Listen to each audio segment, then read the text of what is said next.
I recognize the Minister of Corrections and Policing. Yes, Minister Evans. Thank you, Mr. Speaker. I'm honoured to stand here tonight to speak in support of our government's balanced budget, a budget that allows for sustained and sustainable investment into both people and infrastructure for our growing province. This budget is balanced, and it is the right balance for Saskatchewan.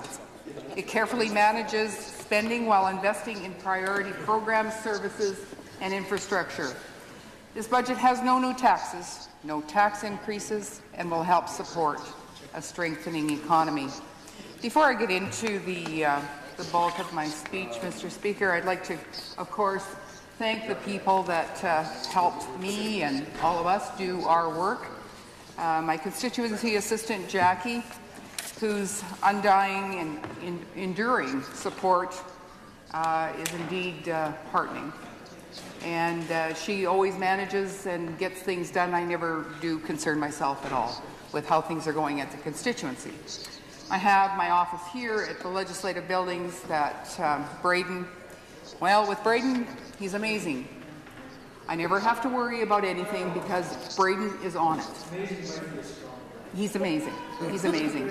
And of course, we have Ken, the ministerial assistant, and my senior admin, Shelley. And we're a small team, Mr. Speaker, but they are mighty, that's for sure. Yes. Right? Right. The peanut gallery. Now I'd like to get into my ministry's budget. This year, we are increasing the corrections and policing budget by nearly $4 million, or about 1%, to a total of $409.3 million. This modest increase strikes the right balance between maintaining funding for key initiatives and priorities and helping keep spending in check. This is also an increase of 70% since 2007, 26% since 2011, and 11% since 2016. This is money that is used to help keep Saskatchewan's citizens safe, no matter where they live in the province of Saskatchewan. It helps show our government's commitment to keeping Saskatchewan strong and ensuring that Saskatchewan is the best place in Canada to work, live, and raise a family. One investment in infrastructure that I'm extremely proud of, Mr. Speaker, is the new Saskatchewan Hospital, North Battleford. The state-of-the-art facility will help in assisting those who suffer with mental health issues. Mr. Speaker, this hospital was a long time coming. It was indeed needed for the province of Saskatchewan, and I know that those suffering with mental health issues, mental health challenges, will indeed be well served by this state-of-the-art hospital. The new facility will house 284 beds, 32 more than the previous hospital, and includes 96 secure beds for offenders living with mental health issues. Mr. Speaker, I think we all can agree that there's a large percentage of our provincial offenders that are currently in our correctional facilities that are suffering with varying degrees of mental health issues. Also, a large percentage of our offenders face addictions issues. The best place for them experiencing mental health and addictions issues, of course, is in a facility that is indeed made for and designed to help them with those mental health and addictions issues. The most important part of all of this, ensuring that offenders get the help that they need, is that they will be going out into their communities someday. We want them to be fully functioning individuals that contribute to their communities and are good citizens within their communities. And quite frankly, we don't want the offenders to come back. We want them to stay in their communities and be well in their communities and contribute to their communities. Our government invested $407 million into the facility and using a P3 model It will be maintained in a like-new condition for the next 30 years, helping the public and offenders for many years to come. Our government also saved $90 million by using the P3 model in this regard compared to a traditional bill, money that can be reinvested into other services such as additional supports for mental health. On the secure side, 24 of the rooms are currently open, with 13 being filled. The mental health team is working with correctional staff to determine which offenders are most urgently in need of care at the new hospital, because obviously we can't take them all. We are also investing approximately $7 million this year to provide offender-specific programming to the offenders at the Saskatchewan Hospital North Battleford. This facility will be focused on clients with mental health issues and will operate with a very patient-centered philosophy. We know that many offenders are dealing, as I mentioned, in a large way with mental health issues. This facility is the first of its kind in our province, and it is going to have a tremendous impact on rehabilitating these offenders, because not only are we dealing with the criminality or the issues that put them in our correctional facilities, but we're also dealing with the mental health and addictions issues. By focusing on improving mental health outcomes for offenders, they will better able to reintegrate into society and less likely to reoffend. This new facility will also assist other correctional facilities around the province by creating a dedicated space where offenders can get treatment in a hospital rather than a prison. Our government, as seen with our historic investment in mental health and addictions care with this budget, is committed to helping those who are suffering from mental health and addictions issues. Mr. Speaker, it was mentioned that this is not enough. Mr. Speaker, and I can probably speak to the majority of people that are here tonight. How many times have we advocated for mental health services in our province? More mental health services. We are all MLAs that have people coming into our offices with stories that are heartbreaking. And we have all, I speak for myself, but I'm sure my colleagues have done the same. Advocating for improving our mental health and addiction services in the province of Saskatchewan. This is a step in a process, Mr. Speaker. We're not done. We will continue pursuing what is best for the people of the province as they struggle with their mental health and addictions issues. This is not the end of the line, Mr. Speaker. And we will consistently and constantly look for ways through analysis and looking at outcomes, what best serves the people that we serve. So, and the people that we serve, there are some with extreme cases of addiction, extreme cases experiencing mental health crisis in their families. And mental health does not just affect the person, and I'm sure all of us knowing that, and I'm probably preaching to the converted here. But mental health and addictions has impacts on all of those around the person experiencing the mental health and addiction crisis.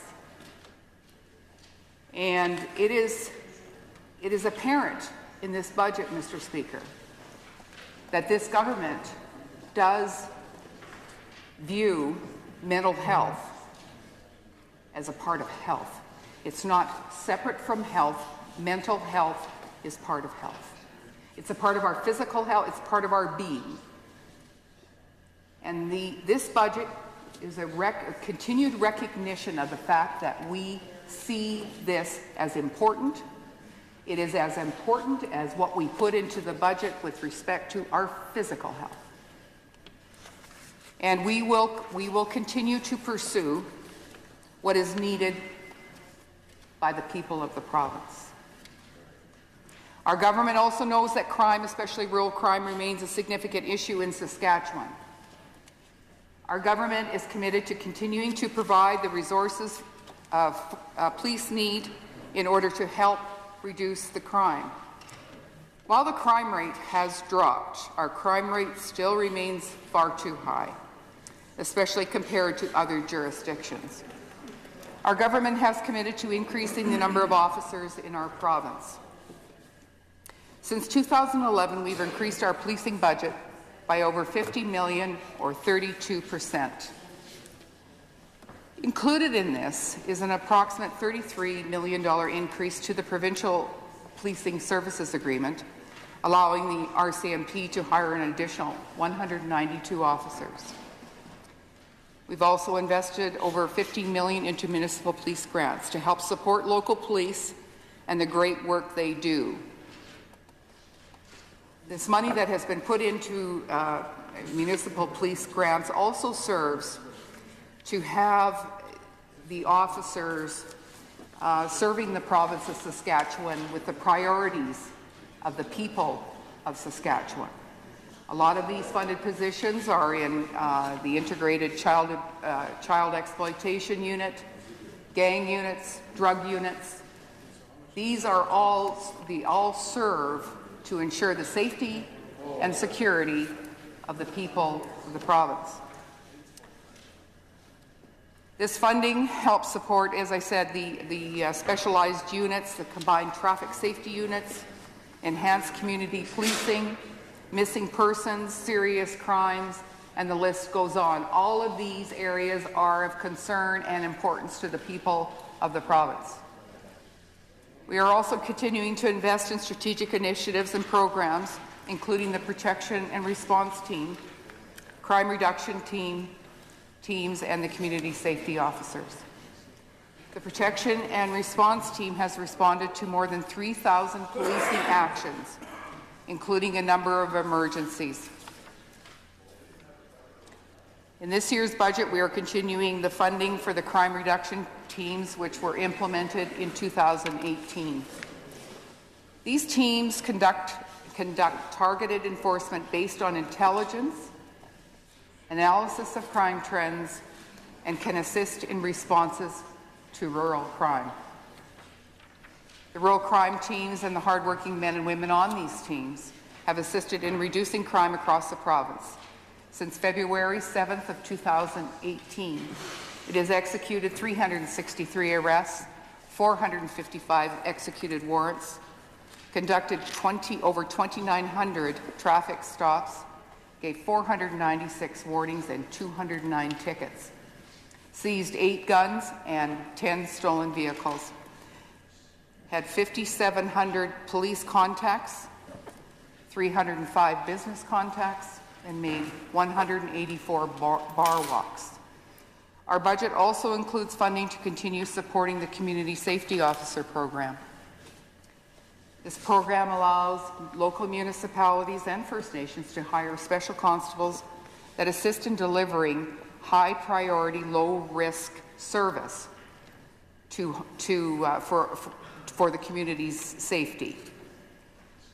If we look at it from a purely financial standpoint, is that we do want the highly trained police officers in the province, RCMP or municipal police, to do the job that they're hired to do.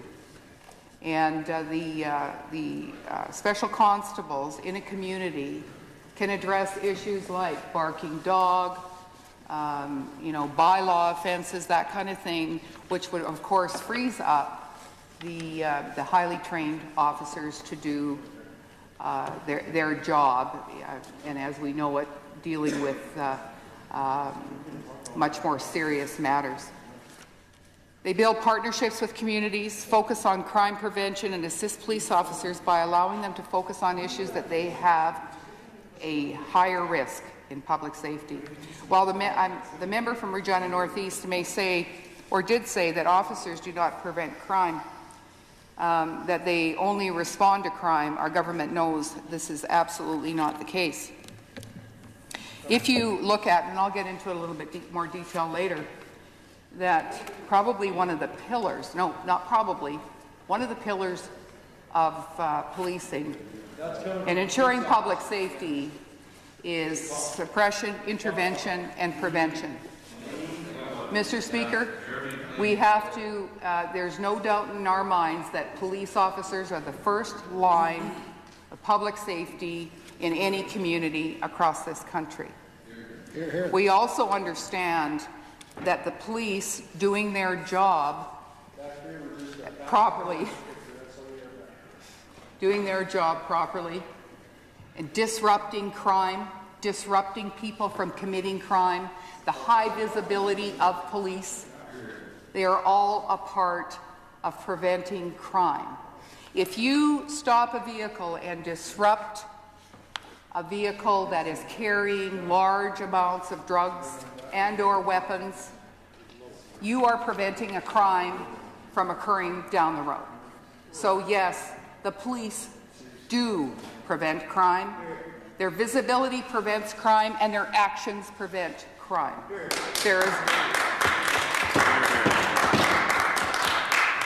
There is little doubt that the police do respond to crime.